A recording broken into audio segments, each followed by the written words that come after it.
negācīgi uzmā nepazūd fakts, ka tomēr šī valdība atrotītām piedurknēm beidzot šīs problēmas ir...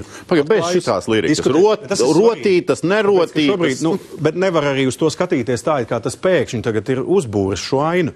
Brišan, neiesim vēl vienreiz cauri visiem jūsu amatiem nebija reilā, jā? Tas ir par to, ka, piemēram, 22. gadā pirms vēlēšanām bija info ziņojumi, kas netika sūtīts valdību, lai noslēgtu. Jā, un jūs bijāt projekta līderis, kas nevienam nestāstīja, ka tas projekts maksā sen jau vairākus miljardus vairāk. Nestāstījāt gan. Gan ministriem, publiskās vēstulēs, gan tā tālāk. Kolberkungs, sakiet.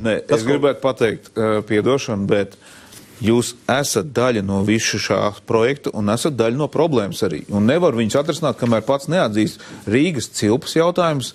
Nevar eksistēt bez finansēm. Ja tam nav finansējums, mēs nevaram plēst kreklu. Jā, bet jūs taču piekritīsiet, ka Latvijas ekonomiskajās interesēs ir integrēt Rīgu. Mums ir tā pamatras jāuzbūvē. Jūs pa pamatras saucat to apveceļu. Mēs varam sapņot, ja ar pieturu mežā.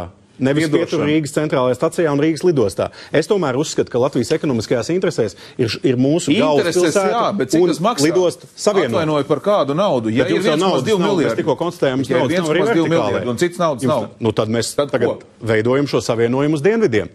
Tālāk es uzskatu, pasakām Igauniem uzredzēšanos. Nekādā gadījumā jau tagad ir konflikts ar Igauniem par šo. Mums ir, protams, jāizveido šī caurbraucošā līnija. Nav šaubu par to, projekts ir par pārobežu savienošanu. To jau 10 gadus gaida no mums, ka mēs beidzot to sāksim darīt. Ja mēs to mēs parādītu pamatrasē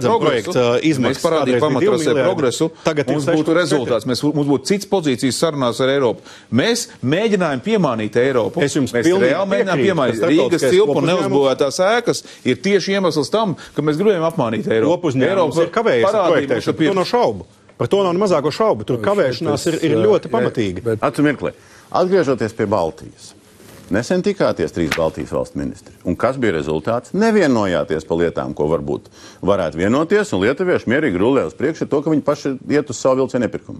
Bet pirmkārt, lietuvieši apliecināja, Lietuvas ministrs man apliecināja, ka viņi virzīsies Latvijas virzienā. Nē, viņi virzās, jā, bet vienošanās Baltijas. Igaunijas ministrs. Kur tad viņi uz Mozambiku virzīties? Nē, mēs vienojāmies par kopīgu. Par ko mēs runājam? Virzīties arī Polijas virzienā. No abos virzienos viņiem jāvienojās. Mēs konstatējām, ka attiecīgi Polijas virziens iespējams kavēsies, un tāpēc Lietuvai ir iespēja lielāku aktivitāti virzīt Latvijas virzienā. Mēs vienojāmies arī par kopīgu pieeju vilcienu ritošā sastāvu plānošanā, infrastruktūras pārvaldībā. Visos šajos jautājumos šobrīd vismaz šiem Baltijas satiksmes ministriem ir līdzīgs viedoklis. Kaut kā nav redzēts, baigi dokumentēts un publiski paziņot šāds vienotās vienošanas. Tā ir tikko 3 nedēļas apakaļ. Jā. Palangā starp 3 satiksmes ministriem. Jā, un Lietuvas presē kaut kā baigi šito nesaka, ko jūs tagad parādiet, kur ir publiski. Vienas sliedas, tas, ko jūs izglēmāt, ir noņemt vienas sliedas. To nevajag paziņot cilvēkiem kā ietaupījumu. To iepriekš jau lēma tehniskā darba grupa, ka tas ir vienīgais veids, kā fundamentāli ietaupīt